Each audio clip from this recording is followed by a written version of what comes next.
Hi, I'm going to talk about a paper on near-tight closure bounds for the Littlestone and threshold dimensions. I'm Noah Golowich, and this is joint work with Badih Ghazi, Ravi Kumar, and Pasin Manurangsi. So I'll begin by discussing some motivation for studying Littlestone and threshold dimensions, which comes from online learning. In particular, I'll discuss the problem of online binary prediction in the adversarial setting. So I'll use a running example of, say, a patient whose vitals we observe each day, and we want to predict whether or not that patient is sick. In particular, we'll consider a plater, which we call nature, which determines adversarially each day a feature xt for this patient, for instance, the vital signs, and a label lt, which is a binary indicator of whether or not the patient will be sick on day t. So for instance, before the first day, nature will determine x1 and L1, which may be 1, indicating that the patient will be sick on day 1. We're also given a set of experts, which are simply functions h, which, given a feature xt, output deterministically a label h of xt, indicating whether or not the expert h believes the patient will be sick or healthy, given the vital signs xt. So in this setting, we could think of the experts as doctors, which see the patient's vitals and predict whether or not they'll be sick given those vitals. And we're the learner, and we have the following task. We know the class of experts, and at the beginning of each day t, we're given xt by nature, and our goal is to use our knowledge of the expert class and what they predict on the feature xt to predict a label lt hat, perhaps using randomness, indicating whether or not we think the patient will be sick on each day. And then we'll observe the actual outcome of the label, namely whether or not the patient is actually sick on that day. So this process continues for a number of time steps.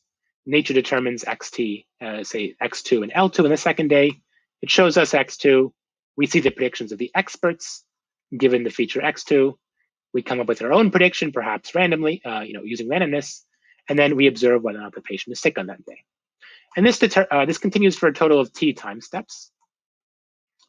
And the way we measure the performance of the learner at the end of this is via the regret RT, which is defined as the difference between the performance of the learner and the best possible expert performance in hindsight. So in particular, it's 1 over t times the sum over all time steps t of the expectation of the distance between the learner's prediction lt hat and the true label lt. And we're subtracting from that the performance of the best expert, namely the min over all h of 1 over t times the sum over time steps t of the distance between the true label lt, and the expert's prediction given the feature xt. And we're going to ask in this setting the particular question, what happens when we combine predictions of experts? So if we're given a certain class of experts, we may want to, for instance, add some experts to the class, which might lead to kind of a more realistic learning problem. So for instance, if we have one expert, say, is represented by a lung doctor, and another expert's a heart doctor, the lung doctor might only predict the patient will be sick if something's wrong with their lungs, and the heart doctor might only predict the patient will be sick if something's wrong with their heart. But it's more reasonable to predict the patient will be sick if something's wrong with either the heart or the lungs. And for this reason, let's say we decide to add all pairwise ORs of the experts to the class of experts. And their predictions given each of the features are shown in black, which are simply the pairwise ORs of the corresponding original experts. And now what happens to the regret when we do this? Well, the regret RT is now harder to bound because we're minimizing over a larger class of experts. On the other hand, if RT is small, then it means more because this larger class of experts is more powerful. It's larger. And so the question that we ask in this paper is, how can we obtain a regret bound for this aggregated class of experts, say where we've added pairwise ORs or other sorts of aggregations in terms of a regret bound for the original class?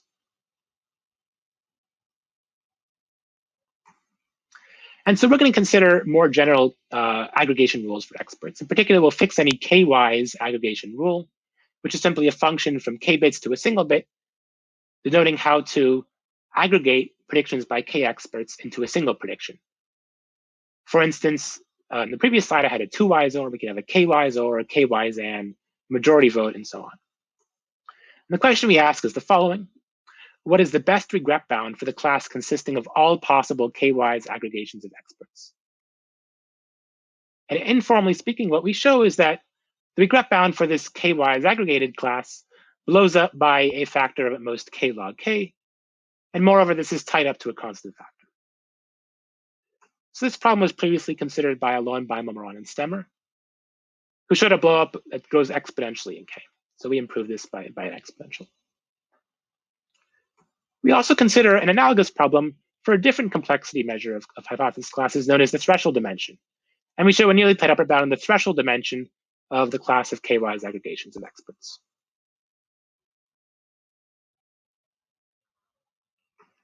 Okay, so now I'll kind of formally define things and then state our main results. So we call that we're given a set of experts, little h. I'll also call these experts hypotheses, which is standard in the literature. And I'll call this given set of all experts or hypotheses capital H.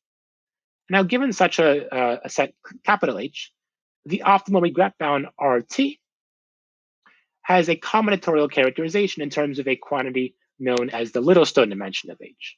In particular, RT is bounded above and below by constant factors times the square root of the Littlestone dimension of H divided by T.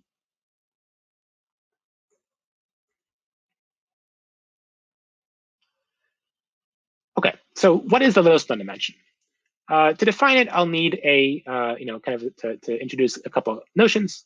First of all, we'll consider a binary tree, all of whose internal nodes are labeled by elements of the data or feature space X, and whose edges are labeled by 0 and 1.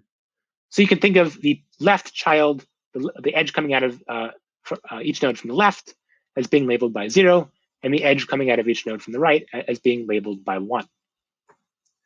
And we say that this tree is shattered by a binary hypothesis class H if for each leaf L of the tree, there's some hypothesis HL in our class H, which labels each node on the root to leaf path for the leaf L, corresponding to the label of the edge coming out of each node. So let's look at an example. Let's consider the green leaf, L. And for this leaf, we want a hypothesis HL, so that HL of x1 is equal to 0, HL of x21 is equal to 1, and HL of x32 is also equal to 1. And in order for the tree to be shattered, we want such a hypothesis HL for every single leaf. And the Littlestone dimension of a hypothesis class H, denoted by LDIM of H, is the largest depth D of such a tree, which is shattered by the hypothesis class H. So we're taking a maximum over all trees of depth D. And so for, the depth is simply the number of edges on a root to leaf path. So for instance, for this tree, the depth is 3. And the Littlestone dimension also has other applications beyond online learning. For instance, it's known that hypothesis classes H that have a private pack learning algorithm achieving error going to 0 are exactly those with finite Littlestone dimension. Okay, so I'll mention a few examples of classes of finite Littlestone dimension.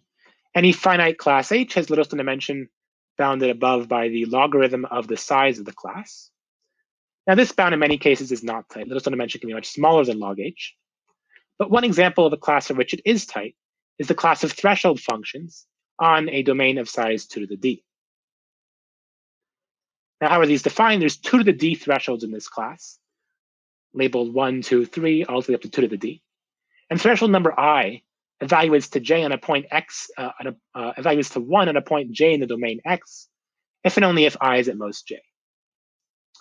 Now it can be shown that this class is Littlestone dimension equal to d. Why is this? Well, let's consider the specific case d equals 3. And I've shown here a tree which is shattered and is depth 3.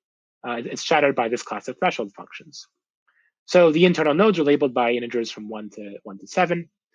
And for each leaf, we can find a hypothesis corresponding to it. So for instance, for the green leaf, we can find a threshold function which evaluates to 0 on 4, to 1 on 2, and to 1 on 3. This is just a threshold that evaluates to 1 on some point x, if and only if x is at most 3. And you'll notice this tree is nothing but the range query or binary search tree for the integers from 1 to 8. And this construction is readily generalized to general D. In particular, that range query tree on the domain of size 2 to the D gives a lower bound of D on the Littlestone dimension of the class of thresholds. Okay, so now let's state our results for the Littlestone dimension. As before, we're going to consider a space X and a positive integer K, as well as K binary hypothesis classes, H1 to HK. This is slightly more general than what I talked about earlier, where I kind of implicitly had H1 and H through HK all equal to each other. And we'll consider a fixed aggregation rule G, G from 0, 1 to the K to 0, 1. And it's defined, and then given G, we're going to define another hypothesis class, G of H1 to HK. This is defined to be the set of hypotheses which map X to G of H1 of X through HK of X, where for each I from 1 to K, little hi is an arbitrary hypothesis in the class big Hi.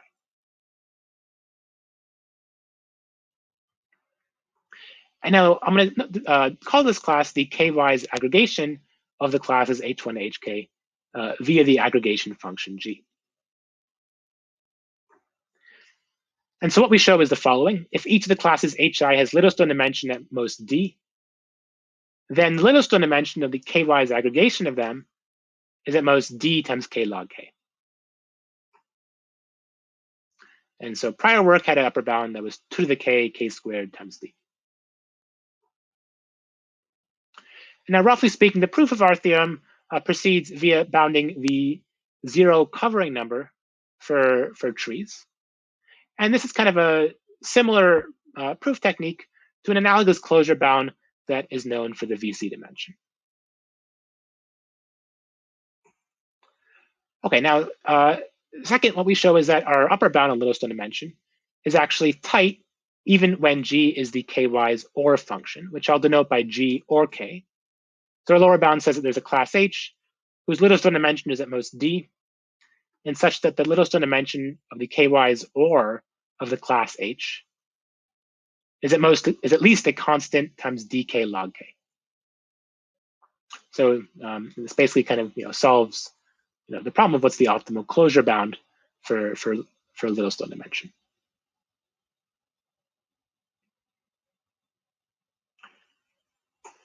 Next, I'll switch to talking about the threshold dimension, which is a related measure of complexity. I'll first define it. So as before, we'll consider a space X and a hypothesis class H. Roughly speaking, the threshold dimension is simply the maximum number of thresholds that you can embed in the class H. Formally, it's the largest positive integer D, so that there exist points x1 through xd, and thresholds, hypotheses h1 to hd, so that, roughly speaking, the hypotheses h1 to hd act as thresholds on the points x1 to xd. In particular, hi of xj is the indicator that j is at most I for all I and j between 1 and d. And so this is shown kind of pictorially on the right-hand side. And now, why do we care about the threshold dimension? Well, one reason is that the threshold dimension is actually used in this connection between online and private and online learnability and private pack learnability, which I mentioned before. In particular, it's used to show that finiteness of Littlestone dimension of the class is necessary for the class to be privately pack learnable. And in particular, we use the fact that Littlestone dimension being finite is equivalent to the threshold dimension being finite.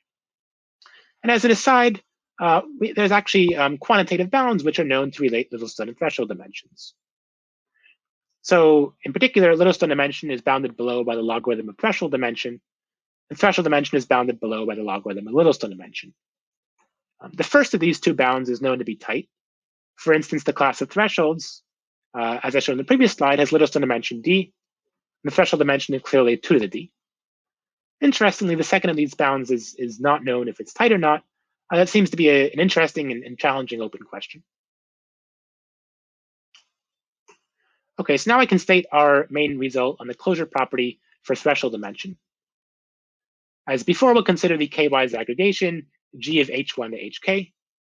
And what we show is that if the threshold dimension of each hypothesis class HI is at most D, then the threshold dimension of the KY's aggregation is at most 2 to the some constant times dk log k. And this problem was also studied by Alon, Moran, and Stemmer, who showed an upper bound of 2 to the d times 4k times 4 to the k. So we get an improvement, an exponential improvement on k in the exponent. And then we're also able to show a lower bound in this setting, which is close to tight. So for any k, we show that there's classes h1, hk, and an aggregation function g, so that each of the classes hi has threshold dimension at most d, and the threshold dimension of the k-wise aggregation is at least 2 to the some constant times dk. And previous work showed that exponential dependence on d is necessary for this lower bound, but they did not show that you can also kind of multiply d by k in the exponent, so have that bound grow with k. And now you notice that our lower bound is not kind of completely tight. There's a gap of log k in the exponents between the lower and upper bounds. And so finally, what I'll discuss is why I think it's difficult to improve upon this log k factor. And in doing so, I'll touch upon how we prove the upper bound. To do so, I need to introduce a couple concepts from Ramsey theory. So for a positive integer n, let kn be the complete graph on n vertices. And we'll now define the Ramsey number, which, so for positive integers r and c, the Ramsey number rc of r is the minimum positive integer n, so that any coloring of the edges of kn with c colors has a monochromatic, in other words, one colored clique of size r. So by clique, I simply mean a complete graph. And for instance, for this graph shown here, which is a 3-colored example of K4, the orange triangle is a monochromatic clique of size 3. Now Ramsey's theorem states that RC of R is upper bounded by 2 to the RC log C. And the way we prove the upper bound on for the closure property of threshold dimension is that we show an upper bound on RC of R implies an upper bound on the threshold dimension of the KY's aggregation. And so we just plug in this bound from Ramsey's theorem, and we get the upper bound shown on the right. But now let's consider the contrapositive of this statement. In particular, suppose that we could show a stronger lower bound than what we actually showed. In particular, suppose that there's hypothesis classes h1 to hk, such that the threshold dimension of each hi is at most d, but the threshold dimension of the ky's aggregation is at least 2 to the k times alpha k for some function alpha which goes to infinity as k does. Then what we get is that we have the following result about Ramsey numbers, namely the Lin soup as c goes to infinity of rc of 2d plus 1 raised to the 1 over cth power is equal to infinity. And it turns out that this would actually resolve a long-standing open problem in Ramsey theory. And because this is probably a difficult problem in Ramsey theory, what this probably means is that it's hard to improve our lower bound that I copied right here. Okay, so that's it. Here's a table that overviews our results. And thank you for listening.